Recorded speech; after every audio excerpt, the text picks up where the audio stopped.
Bazı insanlar sevmez. Onlar sadece kullanır. Ve en acı olanı da bunu fark ettiğinizde çoğu zaman yıllarınız çoktan geçip gitmiş olur. Ben Mustafa Çay. Bugün belki de ilişkilere dair almamız gereken en kritik dersi inceleyeceğiz. Gerçekten seven biriyle sizi kullanan biri arasındaki farklara göz atacağız.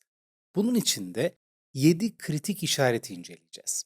Hazırsanız bu karanlık tünele birlikte girelim. Çünkü ancak karanlığı anlarsak ışığa çıkabiliriz. Toksik ilişkiler hakkında çok şey yazıldı, çok şey söylendi. Biz de konuşuyoruz ve konuşmaya devam edeceğiz. Tüm internet bu konuyla dolu. Toksik ilişkilerin 10 işareti, 5 ipucu. Acaba o bir narsist miydi başlıklı binlerce içerik var. Ama bunlar çoğu zaman yüzeysel kalıyor. Çünkü gerçek soru şu değil. Acaba o toksik biri miydi? Gerçek soru şu. Ben neden o ilişkide kaldım? Ve bu soruyu yanıtlamak için sadece davranışları değil, arkasındaki psikolojik mekanizmaları da anlamamız gerekiyor. İşte bugün odağımız çok net. Birinin sizi sevmediğinin, bir araç olarak gördüğünün 7 kritik psikolojik işaretini konuşacağız. Her işaret için hem bu fenomeni açıklayacağız ve her bir fenomenin neden bu kadar güçlü bir tuzak olduğunu da konuşacağız. Çünkü problem genellikle neden böyle birini seçtim değil, neden bu kadar iyi hissettiren bir şeyin içinden çıkmadım olmalı. Sevgi kelimesi Türkçe'de sev kökünden gelir. Yani eylemdir.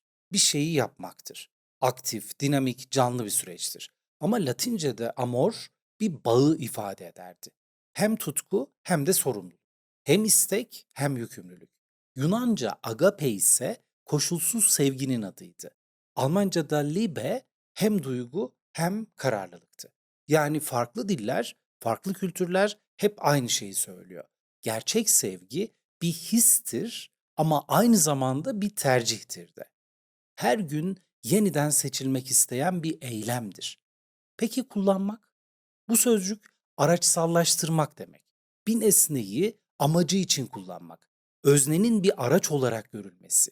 Kişiliğinin değil, işlevinin ön plana çıkması. Ve işte burada trajedi başlıyor. Çünkü kullanılan kişi çoğu zaman sevildiğini düşünüyor. Dil de buna izin veriyor. Seni seviyorum demek kolay ama seni gerçekten seçiyorum demek bu çok daha zor. Çünkü burada bir sorumluluk var artık. Küçük Prens kitabında da aslında bu durum şöyle geçer. Ölene kadar sorumlusun, gönül bağı kurduğun her şeyden. İnsan ilişkilerindeki araçsallaştırma yeni bir şey değil aslında. Aristo 3 tür dostluktan bahseder. Fayda dostluğu, zevk dostluğu ve erdem dostluğu. Fayda dostluğunda birbirinden yararlanan insanlar vardır. Zevk dostluğunda insanlar birlikte eğlenirler ve erdem dostluğunda ise birbirini gerçekten gören, büyümesini isteyen insanlar vardır. Aristo'ya göre ilk 2 tür geçiciydi. Fayda ya da zevk bittiğinde ilişki de biterdi. 2000 yıl önce söylenen bu gerçek bugün bile hala geçerli. Daha da eskiye gidelim. Antik Mısır'da ilişki dinamikleri üzerine yazılmış bazı papirüsler var.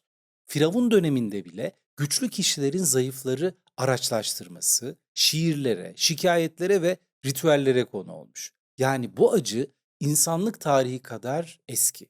Modern psikoloji ise bunu 20. yüzyılda sistematize etti. Freud'dan Jung'a, Bowley'nin bağlanma teorisinden Kohut'un narsisizm çalışmalarına uzanan bir yolculuk bu. Ve bu yolculuğun sonunda şunu bulduk. Sizi kullanan insanlar çoğunlukla bilinçli bir kötülük yapmıyor. Onlar yıllar içinde gelişmiş bir savunma mekanizmasıyla hareket ediyor. Empati eksikliği bir seçim değil, gelişimsel bir yaradır aslında. Elbette bu onları haklı ya da masum göstermez ama sizin durumu anlamanıza yardımcı olur. Birinci işaret tutarsızlıktır. Şimdi şöyle bir düşünün. Bir ilişkide bazen cennet gibi, bazen cehennem gibi hissediyorsanız bu kesinlikle normal değil. Ama psikoloji bilimi bize çok rahatsız edici bir şey söylüyor. Bu tutarsızlık sizi daha da fazla bağlar. Aralıklı pekiştirme denilen bu mekanizma laboratuvar deneylerinde kanıtlanmış en güçlü bağımlılık yaratma yöntemidir. Bir fareye Her kol çekişinde ödül verirseniz fare alışır ve ilgisini kaybeder. Hiç vermezseniz vazgeçer. Ama arada bir tahmin edilemez biçimde verirseniz fare o kolu yorulana kadar çekmeye devam eder. Biz de çoğunlukla o fareler gibiyiz. O nadir güzel günler için aylar boyu çöllerde gezebiliyoruz. Ama gerçek sevgi hava durumu gibi anlık değişmez. Tutarlıdır, güvenilirdir. Her sabah güneş doğduğunda orada olan bir şeydir. Eğer sürekli onun ruh halini kontrol etmek zorunda kalıyorsanız bu sevgi değil, hayatta kalma mücadelesidir. İkinci işarete duygusal ATM adını verebiliriz. Yani para çeker gibi sevgi çekmek. Kendinizi bir ATM gibi hissediyor musunuz? ATM'ler ne yapar? Sessizce bekler. Birinin ihtiyacı olduğunda kullanılır, para çekilir ve sonra da o kişi gider. Buna araçsallaştırma denir. Siz bir birey değil, bir işlev olarak görülürsünüz. Yalnızca kriz anlarında, sıkıldıklarında, egolarının pompalanması gerektiğinde hayatınıza girerler. Arayanın asla sizi görmek için aramadığını, her zaman bir ihtiyacı karşılamak için aradığını fark edersiniz. Fakat gerçek sevgi ihtiyaçtan bağımsızdır. Sizi sadece ihtiyaç duyduğunda değil, ihtiyacı olmasa bile görmek istediği için arar. Çünkü varoluşunuz ona bir değer katar. Eğer sadece bir krize, yalnızlığa ya da cinsel ihtiyaca indirgeniyorsanız bu sevgi değil, sömürüdür. Üçüncü işaret duygusal kara delikler hakkında. Astronomide kara delikler vardır bildiğiniz gibi. Çekim gücü o kadar büyüktür ki ışık bile ondan kaçamaz. Her şeyi yutar. Hiçbir şey geri gelmez. Toksik narsistler de böyledir. Bugün çok üzgünüm dersiniz. Sen zaten çok duygusal birisin yanıtını alırsınız. Bu davranışın beni incitti dersiniz. Hala o konuyu mu açıyorsun diye karşılık verirler. Bana zaman ayırmıyorsun dersiniz. Sen zaten hiç memnun olmadın ki gibi bir yanıt alırsınız. Bu durum duygusal geçersizleştirme denilen psikolojik şiddetin ta kendisidir. Ve o kadar sinsidir ki zamanla kendi hislerinizden bile şüphe etmeye başlarsınız. Acaba ben mi abartıyorum? Belki de problem bendedir diye düşünmeye başlarsınız. Görüldüğü gibi burada olan şey şudur. Duygularınızı yok sayan biri aslında varoluşunuzu da yok sayıyordur. Çünkü duygular bizim varoluşumuzun en temel kanıtıdır. Hissediyorum, öyleyse varım ve sizin varlığınızı kabul etmeyen birini hayatınızda tutmak gerçekten de artık sorgulanmalıdır. Dördüncü olarak görünmez labirentler. Yani belirsizliğin zindanları karşımıza çıkar. Yunan mitolojisinde bir labirent vardır. İçeri giren kişi çıkış yolunu bulamaz. Sürekli dönüp durur. Toksik ilişkilerde de aynısı yaşanır. Ama bu labirentin kapısı açıktır. Çıkabilirsiniz. Fakat çıkmıyorsunuz. Neden peki? Çünkü size sürekli birazdan çıkış kapısına ulaşacaksın deniliyor. Ailemle seni tanıştıracağım. Ama yıl bitiyor, tanışma gerçekleşmiyor. Evlenme teklif edeceğim diyor. Yıllar geçiyor, bir türlü o yüzük gelmiyor. Buna gelecek satışı denir. Ve son derece güçlü bir manipülasyon tekniğidir. Çünkü vaat gerçeklikten her zaman daha çekicidir. Gerçeklik somutluk getirir. Vaat ise yalnızca hayal satar. Gerçek niyet söz değil, eylemdir. Biri sizinle gerçekten bir gelecek inşa etmek istiyorsa bugün bir tuğla koyar. Yarın bir tane daha ve her gün bir tuğla daha. Ama eğer yalnızca mimari çizimi gösterip hiç inşaata başlamıyorsa o projede sizin yeriniz yoktur. Beşinci işaret sınırlarla ilgili ve burada çok dikkatli olmak gerekiyor. Sınırlar ruhsal sağlığınızın temel taşıdır. Neye evet, neye hayır diyeceğinizi belirleyen o iç sestir. Ama toksik kişiler sınırlarınızı bir tehdit olarak algılar. Çünkü sınırlar kontrolü sınırlar ve onlar kontrolü severler. Beni gece vakti arama. Sabah erken kalkmam gerekiyor dersiniz. Gecenin üçünde sizi arayıverir. Telefonunuzu izin almadan kurcalar. Sizi hemen her konuda sınırlar ve kontrol etmeye çalışabilir. Bu suçluluk manipülasyonu ile sınır aşımının bir karışımıdır. Sizi kötü hissettirerek kendi kurallarınızı sorgulatırlar. Ve bir süre sonra sınırlarınız o kadar aşınır ki ortada hiçbir sınır kalmaz.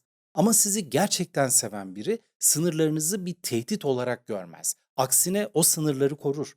Çünkü sevgi istila etmek değil, yer açmaktır. Eski efsanelerde vampirler kurbanlarının kanını emerdi. Kurban giderek solar, zayıflar ve sonunda bir gölgeye dönüşürdü. Toksik ilişkide enerji de tam olarak böyle akar. tek yönlüdür. Sürekli siz verirsiniz. Zamanınızı, duygusal emeğinizi, ilginizi, paranızı, hayallerinizi. Peki ya karşılığında ne alırsınız? Sadece küçük kırıntılar ve o kırıntılarla beslenmeye alışırsınız. Tükenmişlik sendromu kavramını duymuşsunuzdur. Bu kavram özellikle iş hayatında tanıdık geliyor ama ilişkilerde de sıklıkla karşımıza çıkıyor. Sürekli verirsiniz ama hiçbir şekilde takdir görmezsiniz. Bir süre sonra da içiniz tamamen boşalır. Gerçek sevgi bir alışveriş değildir. Bir dengesi vardır. Bazen yükleri siz taşırsınız, bazen de o. Ama eğer sürekli siz taşıyorsanız ve karşınızdaki sadece izliyorsa bu bir ilişki değil, yük taşımacılığıdır. Ve geldik son işarete. Günümüzün belki de en kafa karıştırıcı fenomeni. Zombi ve hayalet kavramları. İlişkiniz bir hafta harika gidiyor ama sonraki hafta o bir anda puf hayalet olmuş. Mesajlarınıza cevap vermiyor. Sosyal medyada aktif ama sizinle konuşmuyor. Haliyle panik moduna giriyorsunuz. Acaba başına bir şey mi geldi? Ben ne yaptım yine acaba? Diyerek kendinizi suçluyorsunuz. Haftalar geçiyor. Siz belki de ilişkinin yasını tutmaya başlıyorsunuz. Çünkü ortada kimse yok. Ama tam kabullenmeye başlamışken bir anda hiçbir şey olmamış gibi, sanki kaldığınız yerden devam ediyormuş gibi bir mesaj. Hiçbir açıklama yok. Sanki sadece hiçbir şey olmamış gibi devam. İşte buna aralıklı kontrol deniyor. Sizi duygusal anlamda sürekli askıda tutar bu.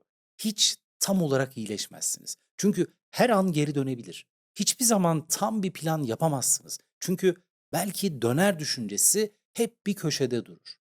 Yapılan araştırmalar gösteriyor ki belirsizlik kesin bir kötü haberden çok daha fazla stres yaratır. Zihniniz belirsizliği çözmek için sürekli o kişiyle meşgul olur ve o geri döndüğünde siz o kadar mutlu olursunuz ki neden gittiğini bile sormayı unutursunuz. Ama bu sevgi değildir. Bu bir kontrol stratejisidir. Bu 7 işareti bir araya koyduğumuzda büyük resim netleşiyor. Sizi sevmeyen biri aslında sizi tüketiyor ve bu o kadar ustaca planlanmıştır ki çoğu zaman nasıl olduğunu anlamazsınız bile. Peki ne yapmalısınız? Hemen bir karar vermek zorunda değilsiniz.